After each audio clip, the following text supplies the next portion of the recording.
给一个例子啦，越南啊，就一直以来觉得越南就是还在我们后面嘛，很多人就没有了解到越南现在在美中关系里面已经是给美国列为可以拿到5亿美金来做它的培育创新的那些那个工作，就是关于这个 high tech 的。虽然有一个一中政策，台湾跟越南都已经有了70个项目，而且70个项目就是那种培育这些有关半导体的或者这些高端产业的这些人才。其实有时候我在想说，为什么越南他们就敢跟台湾合作？为什么马来西亚就这么样子的闪躲跟机会？其实老师你刚才也提到说，现在半导体的科技其实真正走在领头地位的是美国。那如果我们真的是要在半导体这个产业上面抓住这个历史的机遇的话呢，我们还是要真的抓住美国，机会在那边了，就是看我们有没有准备好，是不是？对。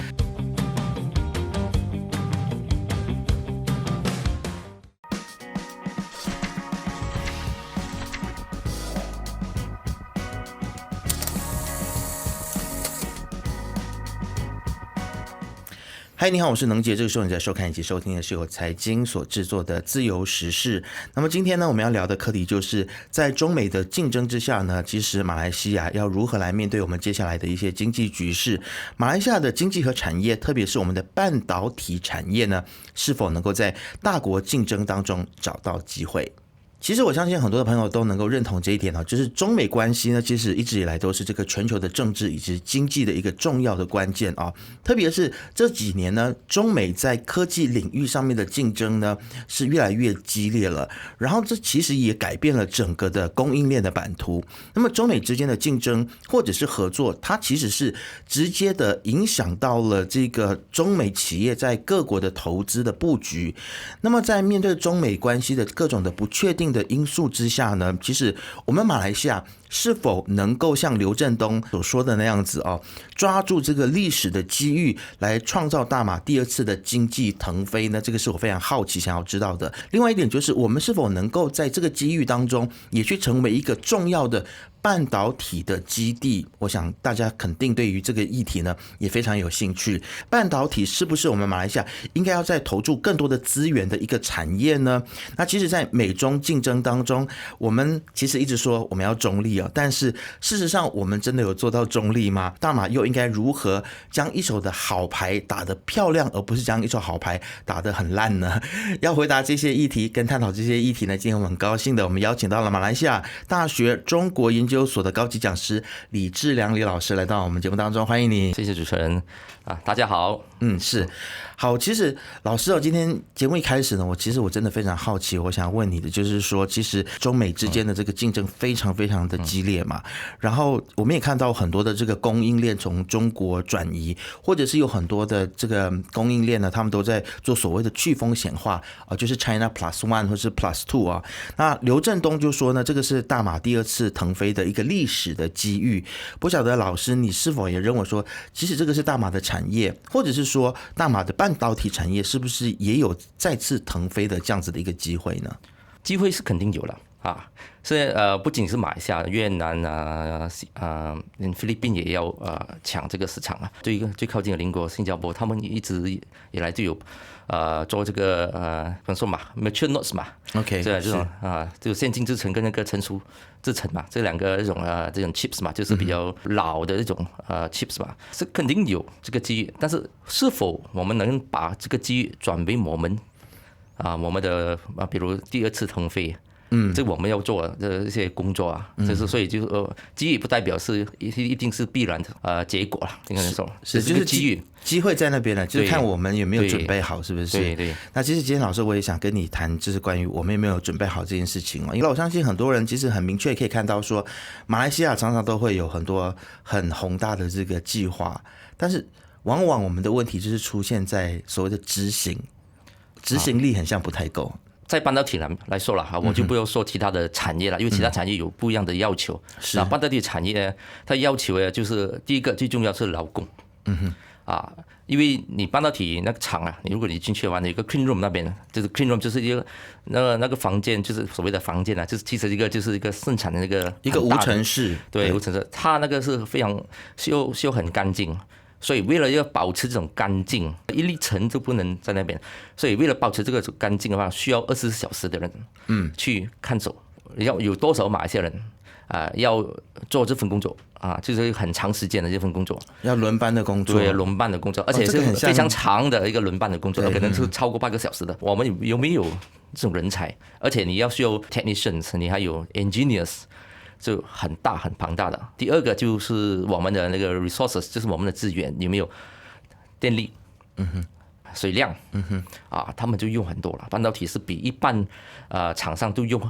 很多的水量、电量。在槟城的话，你看到这个问题，这个也是成了一个很大的问题啦。然后还有一个土地这个在槟城呢更加严重了。所以现在我们移去这个居零，这个政府的政策是把这些半导体的厂移去居零因为刚刚开始所以这个东西要有待观察了。因为这个你居零这个新工业区有没有所谓这些的问题政府也要考量所以就不是一个很直接的一个事情这半导体产业是要求很多。了解是。那其实老师我们其实在准备的这个功夫上面，还包括了我们看到说政府说要加强他们的行政效率因为毕竟如果你要让很多外资进来的时候，包括它落地还有申请找厂房等等这一些，你自己观察，其实我们就是特别是新的政府团结政府在去落实或者是加速这些外资进到马来西亚的这个申请的这个程序跟手续，你自己观察有没有变得更快一些呢？确实，政府是用了很大的力气去做什么这个完善这个 regulatory regime， 就是这的确是有的这个方面，你中央政府要怎么做，但是你的州政府也要配合，也要跟进比如你在居零那边中央政府要这样做，那你的州政府土地的你是管理土地的州政府这又怎么样了？对，我们会面临到一个问题，就是其实土地是属于州的管辖的。对，但我听说是居零是 industrial park 是属于中央政府的，但是如果有些产业在申请更多地，那怎么样？是，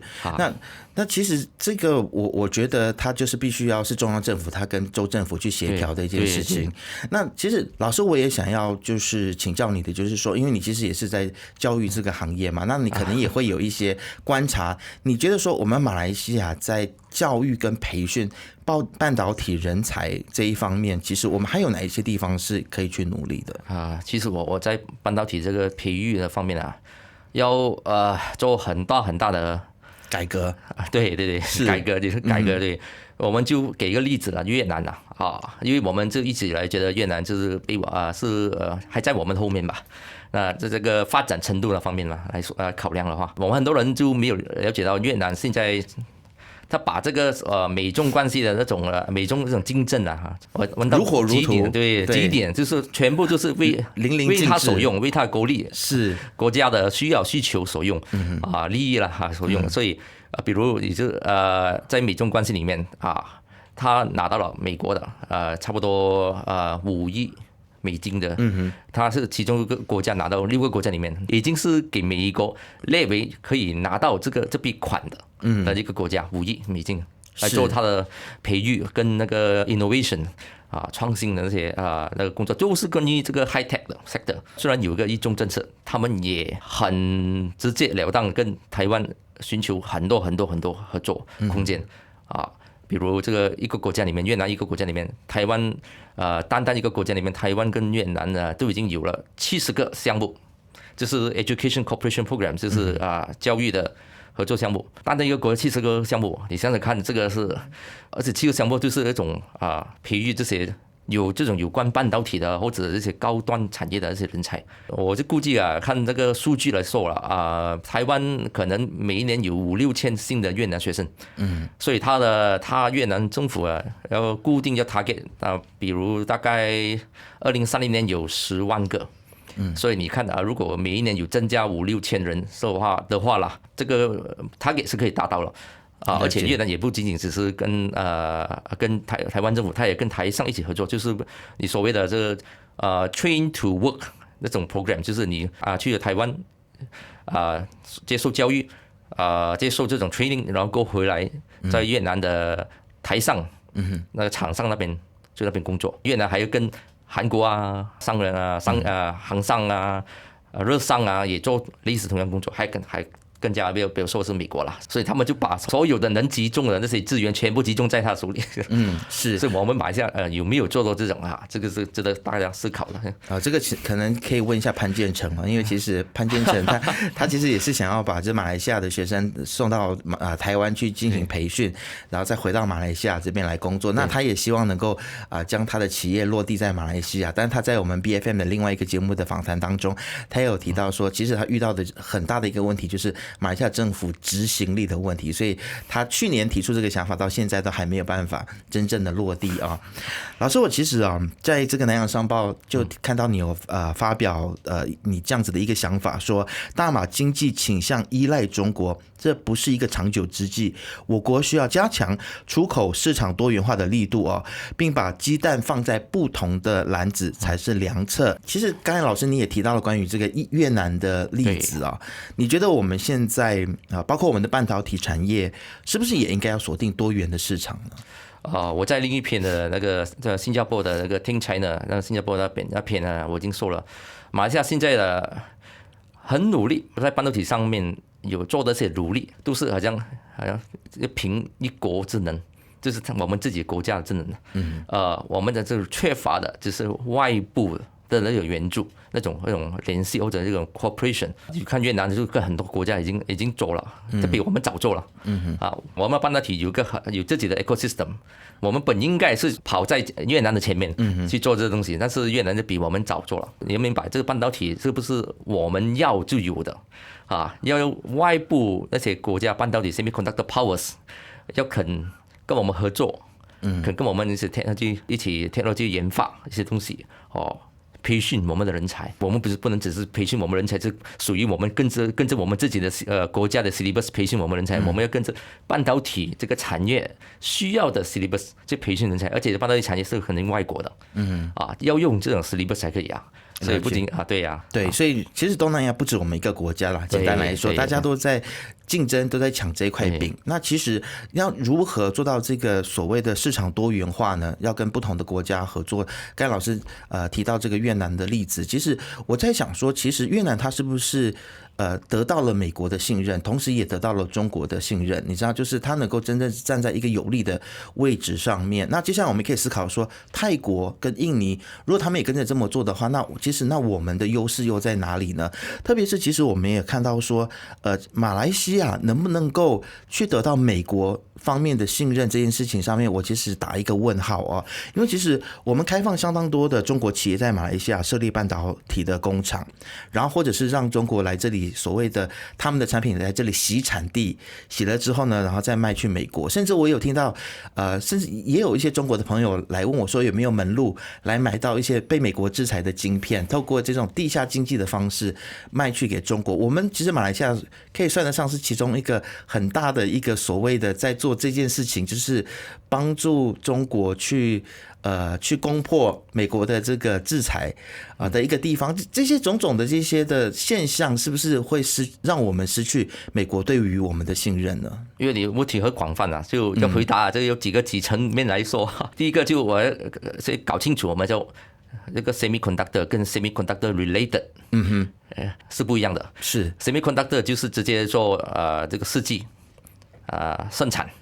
还有这个封装跟测试。然后 semiconductor related 的就是所谓你要比如那个锡矿你要采锡矿然后你把它锡矿变成那个可以用在半导体的方面然后有很多就是做一些 substrate 那些这个 Financial Times 跟那个 New York Times 都不是有cover 了很多，就我们马来西亚嘛，你看那个18个企业的中国企业来槟城的那些，有多少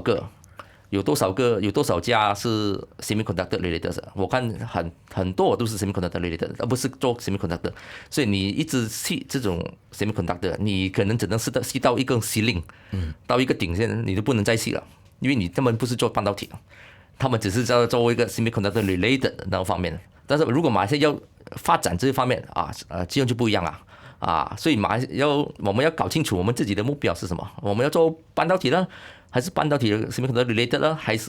还是什么都做？这样就什么都做，这样我们有没有这种资源是我非常认同老师你说的，其实我们的目标非常的明确啦，而且我相信到底哪一个对于我们的半导体产业来说才是真正有帮助，大家是了然于心。但是回到我刚才问你的问题，就是说我其实马来西亚现在不管是政府或者是民间做的很多事情，是不是会真的让美国觉得对我们有一些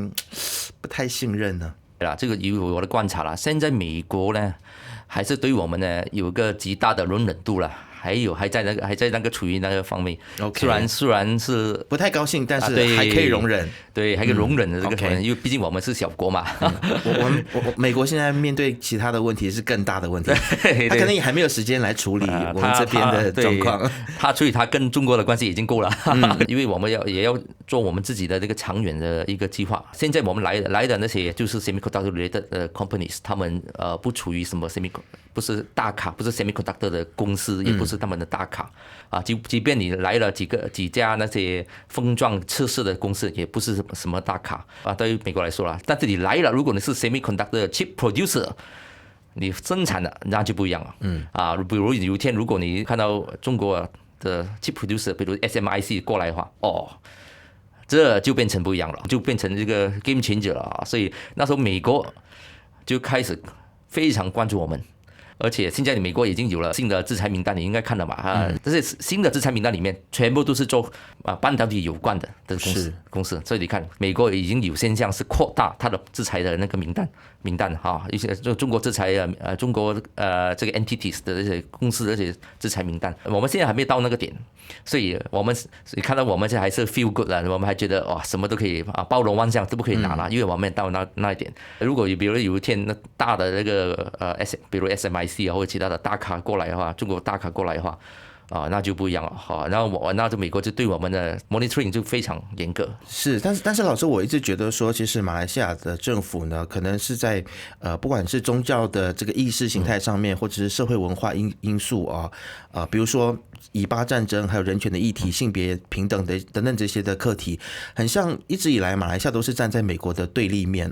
因为我们知道说要跟美国合作的话，你就是要去符合很多它的人权的一些价值，还有 compliance 嘛。但是这个很像又是马来西亚的社会跟文化很像没有办法去达到的，所以会不会就是让安华觉得说，那我干脆跟中国合作，因为中国也不会要求我在人权的议题有去做任何的改变，或者是也不会要求我去承认 LGBTQ 等等的，所以会不会因为这种意识形态上面的对立，所以也会把马来西亚逐渐的比较推向中国呢？应该说吧，一直以来的话，我们的对中国一直以来都不仅仅是安华啦是之前就已经一直对中国就非常友好了，保持一个友好的一个政策。然后跟美国啦，一直以来都是有这个有个好的时期，也有一个坏的时期，这样就一直以来就是有处于这个，我就不会跟美国特别亲近，不会做美国要求那些东西。OK 但是半导体就不一样半导体那个只是那个是经济发展。也是你的自己的经济腾飞嘛？就说刚才副部长说了经济腾飞的，它有关经济腾飞的关系，也是有关我们自己贸易的那个关系，所以就不一样。它不是一种非常所谓的种族宗教那些大家不认同的那个方面，它不是这样。OK 但是这个方面马来西亚可以跟美国合作的，其实只要是美国要求了不侵犯马来西亚的主权。这个国家利益，这肯定可以合作的OK 是吧？是，但是其实如果美国它真的是，因为我们知道说在科技产业上面，美国还是这个世界上的第一的强国嘛。那你也看到说，其实跟美国特别合作的几个国家，它的经济的发展也是特别的好的。那如果我们今天没有做这个所谓的就是比如说抓住美国的这些经济的机遇的话，其实我觉得是很难像刘振东副部长讲的说，我们可以抓住这个历史机遇，因为如果你抓错地方的话，你是抓不到的那如果你问我的话，必须要紧紧抓住美国，但是我们是不是会让美国对我们有一点点不放心？这个又是另外一个议题所以老师，你认为说我们应该怎么做才能够让美国也相信我们，然后中国也跟我们友好？我先讲现在的趋势就是国际的趋势不管是产业的好每一天的日常生活的好。你看现在是 AI 时代 ，AI 时代的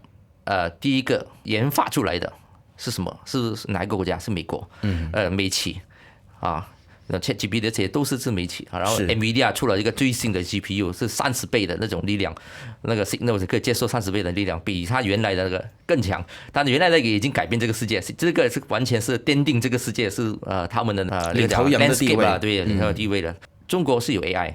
是没错的啊，但是我们也要了解中国也是有了这个GPU chip 的限制。所以我们要评估的时候，我们要看清楚整个弊和利那个方面。如果你要搭这个 AI 的顺风车，你是我们每一个国家，包括我们的邻国印尼都想要美国的最好最顶尖的去他们的国家。是，所以没得说是我不能做主啊，我或者选择中国的 AI，搭这个最新的一种的这种趋势，而且最高端的这个 AI， 你肯定要跟美国合作，对你没办法的了。然后你跟中国合作，你可能合作不一样的方面的的 AI 或者比如他们自己的AI。好，老师，我更直白的问你好了，就是因为我们国家马来西亚政府就是说我们都是保持中立哦，我们不选边站，但是你觉得行动上面我们是不是已经选边站了呢？很多时候。就应该这样说吧，我们是觉得我们是没有选边站 ，OK， 但是在西方国家来讲，他们觉得我们是已经选边站了我们给他们的感受是这样子。在中国的角度来说，我们做的就是没有选边站，所以你看这个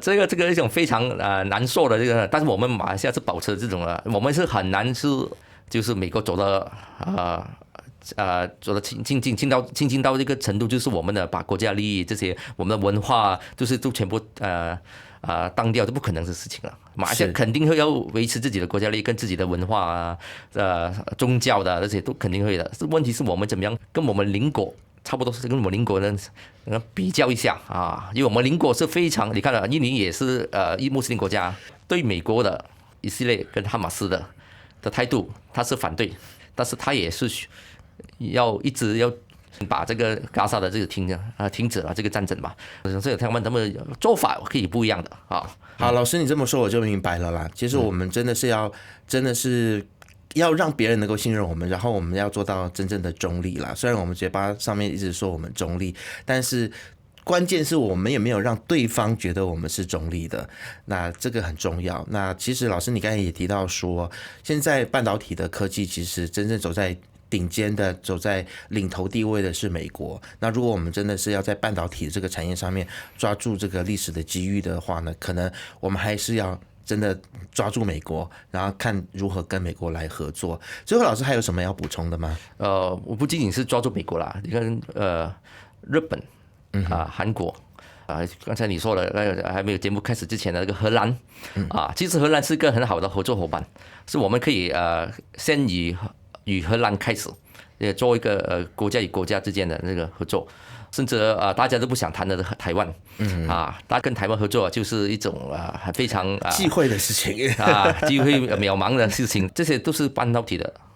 这种 semiconductor powers 是，其实有时候我在想说，为什么越南他们就敢跟台湾合作？为什么马来西亚就这么样子的闪躲跟机会？那其实我也觉得说，不只是政府的层面啦，包括民间还有华社以及华团，有的时候我也是有一点点想要建议大家说，在做商业对接的时候。不要只谈一带一路，不要只谈跟中国合作，或许也要帮助我们华人的商家、中小型企业也好，或是大企业也好，去尝试跟不同的国家来对接。我们如果是一个多元种族，我们又有语言的优势的话，那我们更有机会跟世界很多不同的国家来做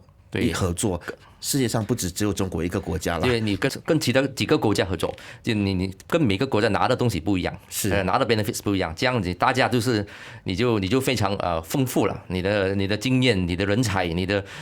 技术就开始不一样了哈，是更加多元了，当然多元了，对呀，是当然我也不否认中国它是一个非常大的国家，不管在经济实力还有它的整个的经济的。整个的现在的腾飞或者是进步，虽然现在有一点往后退了，但是其实大家对它的未来还是看好。中国还是一个蛮重要的市场，但是我们除了中国这个市场之外，我们也要去思考跟不同的国家，还有跟这个世界上不同的角落的人来一起合作。对，好，那今天非常谢谢老师来到我们的节目当中。好，谢谢谢谢。正在 YouTube 收看的朋友呢，欢迎你可以订阅、按赞、开启小铃铛，就可以看到我们所有财经最新的影片。我们下次见。